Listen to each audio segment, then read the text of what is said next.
December 18th, 2020. A nurse tucked her children into bed, sent one last text to a friend, and stepped into the night. She was never seen again. No body, no confession, no trace. Only whispers of a white coat in the fields, lights in an abandoned farmhouse, and a mystery that still haunts France to this day. This is the story of the nurse who vanished. December 18th, 2020. A small town in southern France, wrapped in winter fog. Christmas lights flickered in windows, families gathered around fires, and the streets were almost silent. Nothing suggested that this night would be remembered for years to come. Inside a modest farmhouse on the edge of town lived a 33-year-old nurse named Claire Montrose. She was well known in the community, cheerful, devoted to her children, and respected by her colleagues at the hospital. Friends described her as the kind of person who worked long hours, but still found time to bake cookies for her neighbors. A woman people trusted. That evening, Claire tucked her children into bed. She kissed them goodnight, checked the locks on the doors, and texted a friend a final message before setting her phone on the table. Nothing in those moments seemed unusual, and yet, within hours, Claire Montrose would vanish without a trace. Her husband, Julian, later told police he had last seen her around midnight. He claimed Claire had stepped outside to take a short walk, wrapped in her white winter coat to calm her nerves. She never came back. By morning, Julian reported her missing. At first, no one panicked. Maybe she had needed space. Maybe she was staying with a friend. But when police searched the farmhouse, they found her phone, her wallet, her purse, even her keys left behind. Nothing suggested she had run away. Only her coat was gone. The disappearance spread quickly through the town. Volunteers gathered to search fields, rivers, and forests. Dozens of police officers combed through ditches and farms with dogs. Helicopters scanned the landscape. For 3 days straight, the town searched. The trail went cold almost immediately. Police dogs caught her scent near a path just a few hundred meters from the farmhouse. Then it vanished, as if Claire had been lifted off the ground. Reporters arrived, and the quiet town turned into a circus. Cameras outside the farmhouse, journalists knocking on neighbors' doors. Everyone wanted answers. Attention soon shifted to Julian. Their marriage, friends said, had been troubled. Arguments behind closed doors. Talk of divorce papers. Julian insisted he had nothing to do with it. He said Claire was stressed at the hospital, that maybe she'd had enemies. But investigators found his story thin. As weeks passed, theories spread like wildfire. Some said Claire had run off with a secret lover. Others whispered she had been kidnapped on her walk. Some swore she had been targeted because of something she knew at the hospital. Every rumor made headlines. None of them were proven. Her family pleaded on television for her safe return. Candlelight vigils were held in the town square. Posters with her face covered every lamppost and cafe door. But with each day, hope dimmed. Then came the first strange detail. A neighbor's teenage son swore he saw a woman's figure standing in the Montrose farmhouse window late at night, even after Julian had left to stay with his relatives.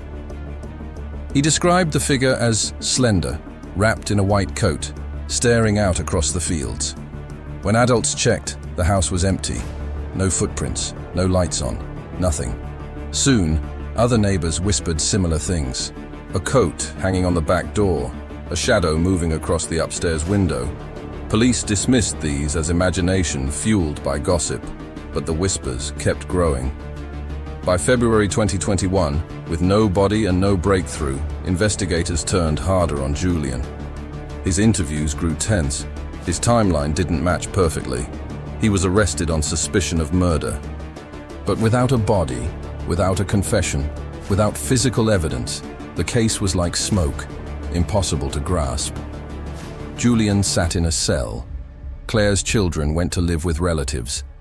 And the farmhouse, once filled with laughter, stood silent, a shell with curtains drawn tight. But in town, the story only grew darker. People began to believe Claire's presence hadn't left at all. Some said on foggy nights, when you walk near the fields, you can hear footsteps behind you, slow, steady, always matching your pace. Others said they saw a woman's coat hanging from a fence post, fluttering in the wind, only to vanish when they got closer. Claire Montrose wasn't just missing. She had become a legend, a warning, a ghost story told in the town where she had once lived. By spring 2021, the case of Claire Montrose had divided the country. For some, Julian was guilty beyond doubt, the jealous husband, cornered by divorce, who had snapped in the middle of the night. For others, the evidence was too thin. How could you convict without a body, without a confession, without even a trace of blood? In the farmhouse, investigators tore up carpets, pulled floorboards, drained septic tanks. They found nothing. No signs of a struggle, no signs of cleanup, just an ordinary home that now felt like a tomb. But small inconsistencies began to pile up. Julian said he had been asleep until he noticed Claire missing. Yet a neighbor swore she saw lights flicking on and off in the house around midnight, as if someone was moving from room to room. Julian also claimed Claire went walking in her coat, but her favorite shoes, the ones she always wore on walks, were still sitting neatly by the door. Detectives questioned friends and colleagues. Some admitted Claire had confided about her marriage troubles. She had told one close friend she was planning to leave, maybe after Christmas. Another said Claire had met someone new, a secret she hadn't fully shared. But no messages, no emails, no phone records proved it. Julian held firm. He told reporters he was being framed, that police wanted a suspect so badly they had chosen him by default. He insisted Claire was still out there somewhere. But when asked why she hadn't contacted her children, his answers faltered. Meanwhile, the town's whispers took on a life of their own. People said the farmhouse was cursed, that the white coat was seen again, this time at the edge of the fields, glowing faintly in the moonlight. Farmers riding home late claimed to hear a woman's voice calling faintly through the fog. Others dismissed it all as hysteria, small-town minds feeding off tragedy.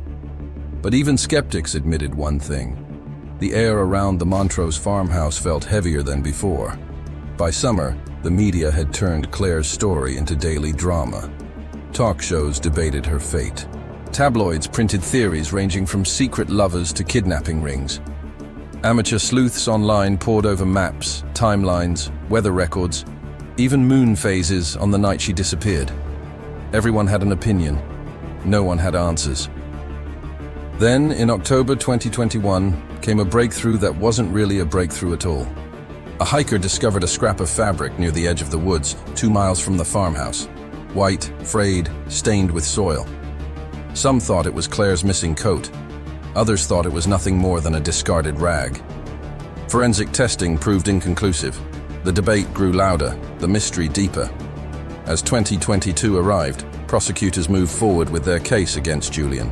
Their evidence was circumstantial, but they believed motive was clear. Divorce, anger, opportunity. The trial was scheduled, and the nation braced for answers. But answers never came. Testimony was confusing. Witnesses contradicted each other. Experts disagreed. Some jurors later said they felt like they were watching shadows dance on a wall. Hints of truth, but never the truth itself. And always, the same question lingered. Where was Claire? Without her body, the story felt incomplete, like a puzzle missing its final piece. Julian maintained his innocence throughout. At times he looked broken, staring blankly at the courtroom floor. At others, he seemed defiant, snapping at reporters, shaking his head as if the world had betrayed him. But outside the courthouse, another story was spreading. More sightings. One woman driving home late claimed she saw a figure standing at the edge of the highway dressed in white. She slowed, thinking it was a pedestrian. But as her headlights swept over the figure, it vanished. She swore it was Claire. Another, a local delivery driver, said he saw a woman through the farmhouse window at dawn, standing still in the upstairs bedroom. When police checked, the house was locked, empty, cold. Whether imagination or something stranger, the sightings kept the legend alive. For the town, Claire had become more than a missing woman. She was a ghost, a mystery that refused to fade. The trial dragged on, and still, no body, no confession, no weapon. Prosecutors argued hard. The defense tore holes in their theory. In the end, the case was left hanging in limbo. Julian was held, but never fully convicted, and Claire's fate remained unsolved. By late 2022, interest should have died down. Other stories filled the news cycle. But in Claire's town, the farmhouse still stood, shutters closed, garden overgrown. Children dared each other to walk past at night. Some swore they heard the faint sound of crying from inside. The mystery had shifted from a tragedy to a haunting, not just of a house, but of an entire community. People spoke her name softly, as though afraid she might answer, and still the same question remained. Did Claire Montrose walk away from her life, or was she taken from it? The evidence suggested one thing. The whispers suggested another. And in the silence of the fields, the truth stayed buried. By early 2023, the case of Claire Montrose had shifted from breaking news to something stranger, a national obsession. Her face was no longer just on posters. It had become an icon. Her eyes stared from the covers of magazines, from social media posts, from the walls of cafes, where people argued endlessly about what really happened that night. The trial against Julian dragged on but gave nothing concrete. He remained in custody, but the evidence never hardened. Prosecutors promised new leads. Defense lawyers promised to expose mistakes. Neither side delivered. What remained was a shadow, an empty outline of a story no one could fill in. But while the court stalled, the town around the Montrose farmhouse refused to forget. The whispers only grew louder. Neighbors swore that on cold nights the upstairs lights flickered even though the house had no electricity connected anymore. A local teenager dared his friends to walk past at midnight. He claimed he heard footsteps crunching in the frost behind him, though when he turned, no one was there. One farmer, tending his cattle before dawn, said he saw a woman in white standing by the edge of the field. He called out, thinking it was a neighbor. The figure didn't move. When he walked closer, she was gone.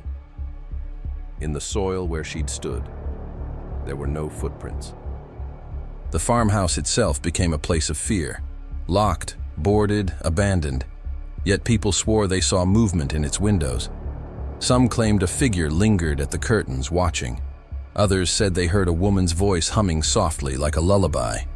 Police dismissed the stories, but no one wanted to walk too close at night. By 2024, the story was not just about a missing nurse. It had become folklore. Tourists came to the village, asking to see the ghost house. Journalists returned every anniversary.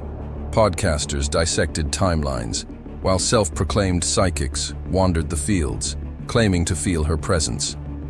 The mystery had transformed into something untouchable, a riddle that belonged as much to imagination as to fact. Julian, now gaunt and tired, repeated his innocence in every interview. He said Claire had left on her own. He said he had nothing to hide. But every word only deepened suspicion. People noticed his anger, his contradictions, the way his story shifted slightly each time. Yet without Claire's body, no one could say for certain. And then, one night, in late 2024, something happened that reignited the fire. A group of teenagers sneaked into the farmhouse with a phone camera, hoping to make a viral video. They filmed peeling wallpaper, broken furniture, dust swirling in the flashlight beam. For minutes, nothing happened. Then one boy gasped, swearing he saw movement at the end of the hall. The video shook wildly, light cutting across a doorway. For a second, just a second, a white figure seemed to stand in the frame, slender, still, watching. Then the camera dropped, the boys screaming, sprinting into the night. The footage leaked online, blurry, chaotic, debated endlessly. Skeptics called it a trick of light, a setup for attention. Believers called it proof. Millions watched it. For a moment, Claire Montrose was everywhere again. And yet, nothing changed. The farmhouse was resealed, the trial lingered, The children grew older without their mother, and the truth, if it existed, stayed buried. Today, nearly 5 years after Claire's disappearance, her story still hangs in the air like mist. To some, it is a cautionary tale about marriage and violence hidden behind closed doors. To others, it is a mystery of abduction, of secrets no one ever uncovered. And to many in her hometown, it is a haunting, a reminder that the missing do not always stay silent. On winter nights, locals say, you can still hear the sound of footsteps on the frozen path where her scent once vanished. Some claim to see her white coat at the edge of the fields. A few whisper that the farmhouse is not empty at all, that she walks its halls still, waiting for someone to notice. And every December, as the anniversary approaches, candles appear outside the gates. Flowers, notes, prayers. People gather in silence, staring at the shuttered windows. Some swear the curtains move. Some swear a woman's face peers out. Others say nothing, but walk home faster than usual. The truth about Claire Montrose remains unresolved. Maybe she was taken. Maybe she ran. Maybe she never left at all. The only certainty is this: a woman vanished, leaving no trace. And in her absence, what she left behind is not closure, but a question. A question that haunts an entire town, a family, and anyone who dares to ask, what really happened to Claire Montrose?